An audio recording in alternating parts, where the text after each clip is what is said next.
Hi, folks. I hope you can hear me. Certainly could in discussion. I can now see my screen. So my topic is what mathematics should be taught for computer science students in the UK. And I'm, as you'll see, both in the School of Maths and the School of Informatics, which makes me unique in Edinburgh. I was previously a head of maths in secondary school teaching, and I'm now half NH informatics and maths. I've taught A-level, further maths, computing, and I've tutored in the Scottish system, the higher and advanced higher. I helped test the, oh, sorry. I helped test the first online,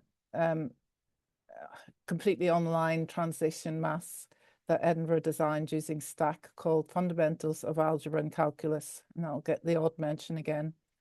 And for 4 years, I was the second lecturer on the first year calculus course, which was a sort of fundamental course for both maths and informatics and also some sciences. I then tutored and lectured our previous Intro to Linear Algebra course, and I've just co-designed the new Applied Linear Algebra first year course, which I'll talk about at the end. I also was the previous course organizer and designer of Discrete Maths and Probability, which is our second year course in informatics. That's computer science to most people. So our old curriculum that we've just had a big curriculum review. Maths started off, got in ahead, and informatics have been doing it in the past year. And this is relevant just to what we have been looking at. They had fundamentals of algebra and calculus. That was for people that didn't have advanced higher, which is higher it's not really A-level, or had poor A-level grades. And it was all in Stack with no in-person content. So it wasn't so popular. We did have this introduction to linear algebra, which was a bit of a mix between the usual Gaussian elimination and some proof, but we didn't really teach proof. So it was a very strange mixture. And as I mentioned, we had this calculus course. So that was our first year. This was now replaced. We just finished the 2 semesters in this academic year with this. We still have the fundamentals of algebra and calculus if people need it. We also have this new course called Introduction to Maths at University, which is very proof-based, and people doing maths degree or a joint degree with computer science and maths have to do that. Then we have this new course that I've mentioned, the Applied Linear Algebra, which we've got the exam to go and a revision session.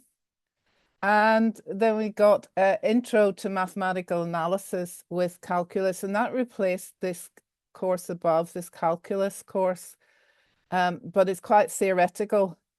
So the problem is that what we wanted for computing? So I'm just going to ask you to quickly put in the chat what maths you think is really important for computer science, because that's quite interesting. Just the ordinary chat and I'll look at it. I want you to commit now and then I'll go through what we found out from the survey. So, yeah.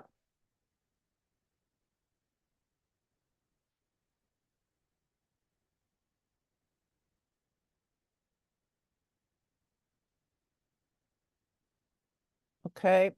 You can keep texting. Yeah, lots of things coming in. Thank you.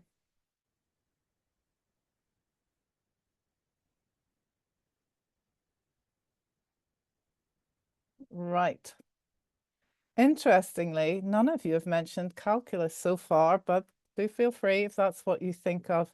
So maths were very concerned because they'd taken away this course called CAP, or Calculus with Applications, and this more theoretical applied pure maths wasn't really suitable. So they're like, oh, obviously you need another calculus course.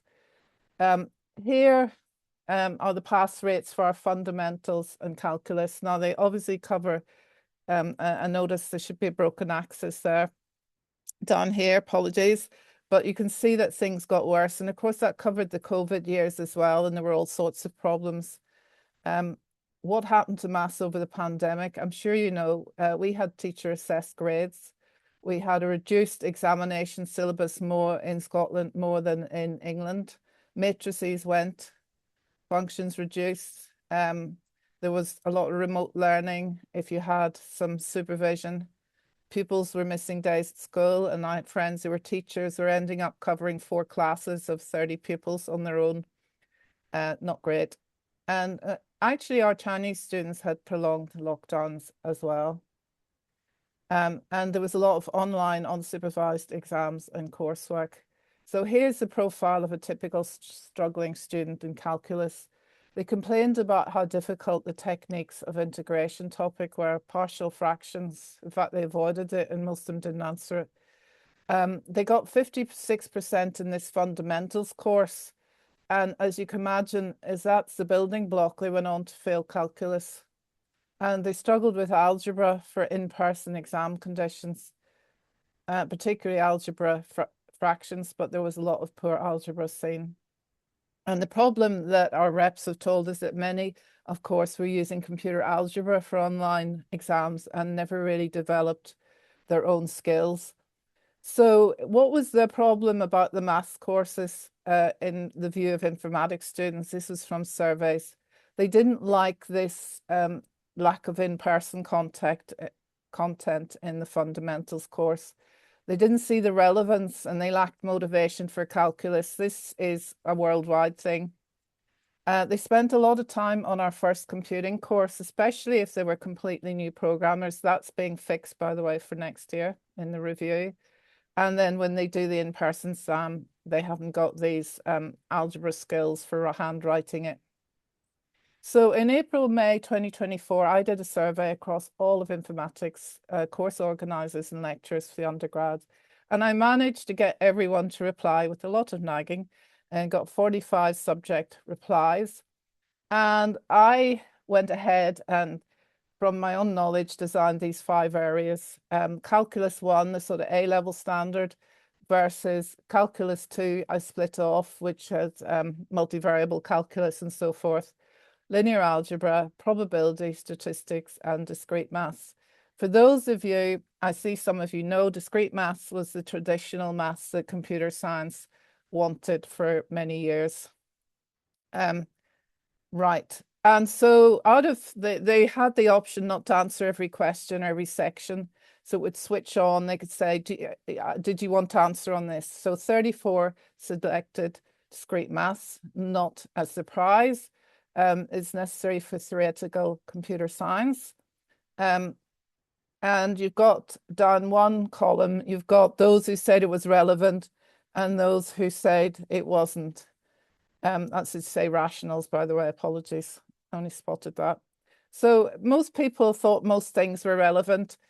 I've got this for each of the groups. Probability, 29 selected this. Part of the problem is, so people say things like central limit theorem wasn't relevant, and yet we go on to use it in statistics. So you are seeing people answering from their own viewpoint, of course, and but you can see there's a big drive for probability. Statistics, there were 28 for stats. We do have a course that covers all of this already, data science, fundamentals of data science. Of course, linear algebra, which has become increasingly important with machine learning and AI and so forth, and statistics now uses this approach. And you notice some things are not really, very consistent, that the Gram orthogonality, Gram-Schmidt here, people didn't think it was important, and yet they're going to go on to do some other things that actually need it. And they didn't think pseudo inverse is important, and yet it's very important in SVD and rank reduction and so forth. So, but you can see that everybody is very keen on a lot of the linear algebra, except for QR factorization. They're not numerical linear algebra people in informatics on the whole, they're in maths. 26 only for calculus. So this was what surprised maths. Darrell-Green's theorem didn't get a look in, or Stokes' theorem, though some of these things are used in computer graphics, but then they've got to sort of teach extra. So this was a lower importance than the others. But still, again, Pearl mean value theorem, people thought they didn't need it. And they didn't need so much solution of differential equations as people might think. So what courses need the most maths other than discrete maths, which for the theoretical computer science? And there's machine learning and AI, quantum, data science, robotics, and of course our graphics. Now we at Edinburgh, we are very heavy in these areas of research, and our lectures and our later courses all tend in those direction. Software or engineering or project-based courses didn't need any extra maths above A level. In any of ours, though we're not so strong. We don't have so many software engineering courses as, say, Glasgow. So we also compared with our survey with ACM. ACM, I've highlighted. I don't expect you to read all of this, but it just shows you in 1968, the Association for Computing and Machinery, they did their first curricular guidelines, and they're very thorough, more than the British Computer Society. They're very detailed, and they reviewed them in 78 and 91. They teamed up with the electrical engineers, and it goes on till we get to 2013 at the bottom, where I've highlighted. And this version was the most recent until 2023. And in fact, our syllabus, our curriculum was designed, fortunately, using a lot of this. So 2023, they published their survey, and just here, get my highlighter, just to show you how important it was. It was 212 academics in the US, 119 abroad, and 865 industry respondents. So this is really big. And if any of you are ever doing some sort of curriculum review and haven't heard of this, you will want to look at it. And so this big review, it's called CS2023, came out, and it's also first time joint with the Association, the Advancement of AI. This is major and quite a change. So I've highlighted here some of the things that are around in the first year. And the software development, things you would expect. Society and ethics get scattered, but our interest here is the mathematical and statistical foundations. And I put all of this in, I don't normally, but I'll just say, generally, this is totally true for us. Generally, faculty who have strong theoretical training are concerned about poor student preparation and learning and motivation for maths here. And the students complain that they don't see enough applications and wonder what's to do with their jobs. Calculus often is a stumbling block. And they also say they've had significant change and they need machine learning, robotics, data science, and quantum. They all need a lot of maths. Here, just looking at this line here, the maths one, the tier 1, tier 2 is what they had in that 2013, the number of hours. And then the CS core and the knowledge KA core, you can see, oh my goodness. So we've gone from 37 and 4 up to 55 and 145. So a massive change in what the maths that's needed. The survey talks about what you need for pre-calculus, and basically most of this algebra and numeracy and the pre-calculus is all in our top GCSE almost. What are their instructional hours? Well, it boils down to they include lectures, workshop, and tutorials, but they don't include work set for students in their own time. So 40 hours would be equivalent to 10 weeks. of our 3 hours lecture or whatever, our 3 hours of work. They fortunately had the same 5 areas as me. Oof. Discrete maths, probability, statistics, linear algebra, and calculus. And you can see the distribution of the hours and how important linear algebra has become. So I won't read much of that. I can share the slides later, but it's clear looking forward to the last paragraph, the next decade, that it's an exciting high growth area of computer science, and they'll need strong background in linear algebra, probability and statistics, preferably calculus based. What's in the calculus? Well, if you go down sequence series, you find that most of the A level we've done there. We don't have done the multivariable, and A level only has a little bit of optimization. They do some ordinary differential equations and Euler method, and there's more stuff there. So that's why I divided the calculus into two. What do you get in A level or advanced higher, and what do you get beyond? And so we came up with, we were asked, do we want another calculus course for maths to do for informatics in first or second year? And no, as long as they have A level or this fundamentals course, but they will need more in third year depending on their degree program. Do we need to have a more relevant and in-person approach to the fundamentals of algebra and calculus? Yes, and I designed it, and we ran it in September to December, and they enjoyed it. I can answer questions on that later. It was interactive, very interactive tutorials and in-person lectures, and we did have good response.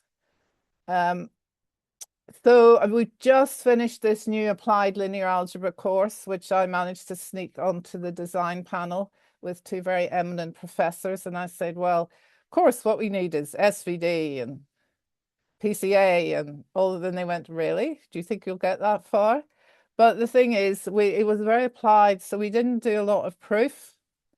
We spent our time doing a lot of the things that people are doing, because I run a machine learning course is for, I know what's kind of needed.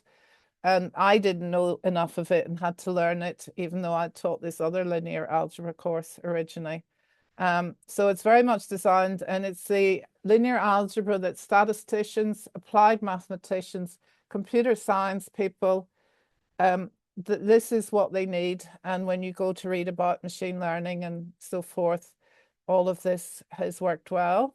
And what comes next? Well, now we need the new third year multivariable calculus course. And fortunately, I have a year in which to decide what goes into it. It's only be a 10 credit level 10 course. And so that will be interesting. Oh yes, I'm just looking back at your answers,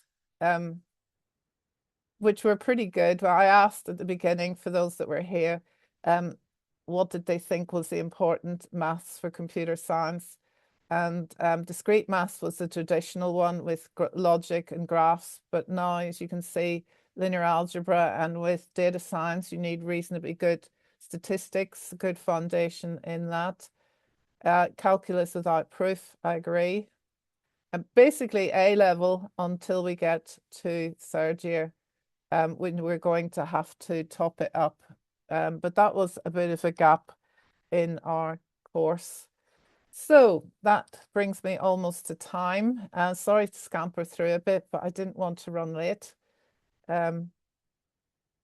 Yeah, Kevin asked, the chat was just for me, but there's a Q&A somewhere that you should put formal questions for the end of sessions. Okay.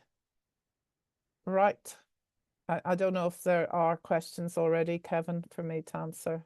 Okay, right. Well, thank you. Let's have a quick round of applause. There's a react button down there as well that people can put click. There's a little clappy hand thing going. So if you want to ask a question, can you put it in the Q&A, please, and we'll see what there is. Because there's no no questions at the moment. Okay. So I mean, that bit at the end there. So the bit about the well, it wasn't quite at the end. The course that involved the SVD, that was in the first year or second year. First year. That's the first year. Yep. Okay, so you managed to get through uh, Yep. to SVD. That's quite a challenge. SVD, I mean, that's PCA. Yeah, well, we had an applied linear algebra text that we found from American lecturer Feeman, who he was a mathematician, but he spent a lot of time lecturing all this stuff to non-math, but computer science and people who now needed it all for probably their machine learning or their statistics or the applied right. side of math. Yeah, Who's and that? Feeman, he's called Timothy Feeman. Female. Well, maybe somebody can look that up and stick it in the chat. Feeman. It was the best we could find in terms of applied. Right. There's a nice website, but it's mixed in with Sage Maths. Though I've used some for exploratory questions in workshops.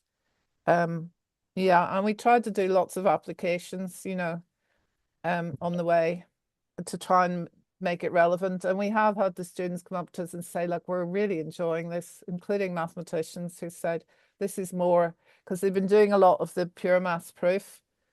And they're like, oh, this is so much more us as well, I'm not going to be an applied mathematician, and I'm getting hope again that there will be applied maths through it because it was a very intense pure maths course in first semester. Okay, I've got some questions here. There's Yeah. a question from Jenny Golding says, you say these topics are in AL stroke higher. What is your experience of the level of student mastery of those topics?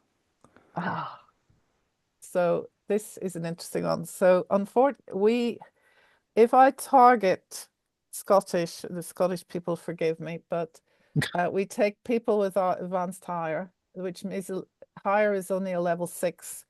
And it's not just the fact that they are spoon-fed certain things and not taught. It doesn't cross-link like A level. Hmm. When you interlink at the end, it doesn't do that the same. And they're struggling. We're trying to teach them to think across things and not go down tram lines. But also, they haven't got the personal discipline because it's not the final year sixth form that I know from the English system or international that you get so much more maturity. So that's the problem. In terms of those doing A level, the ones with the good grades, yeah, they've no problem. They'll just clean stuff off. The others, they have to work at it, but our linear algebra is very accessible. I mean, we teach them vectors and matrices and build up gradually. And we don't do it. We do some show that, which would be the A level standard of show this rather than formal proof. So, because our computer science don't get that to second year. And we've designed a non-calculator exam. There we go, revolutionary. They had to make us, my first semester one was also non-calculator, because the problems we've seen with invigilation is if you say no graphic calculator, the invigilators actually don't know the difference really. And then it's so unfair. And now there are calculators that look like calculators aren't, and they're dialing out, and we all know. So we've managed to keep them down to questions that they can do with easy-ish arithmetic. So that's part of our strategy as well. Right. Okay. I mean, there are a couple of other questions, but I do want to move on. I Sure. mean, because one of the questions is what maths should engineering students be taught, and that's just opening up a whole other can of worms, can of beans, or something. So Yes. we So can we all have think a about that. separate course for them, though I've taught Yeah. that at Strathclyde as well. And Yeah. and they do things like Green's Stokes theorem and Green's method and all these other applied Yeah. things and get more of that in first year. But they do a shallower dive across everything. But they're going to need the linear algebra too, I think. Right. I Right. don't know that that's Okay. been tackled yet in our uni.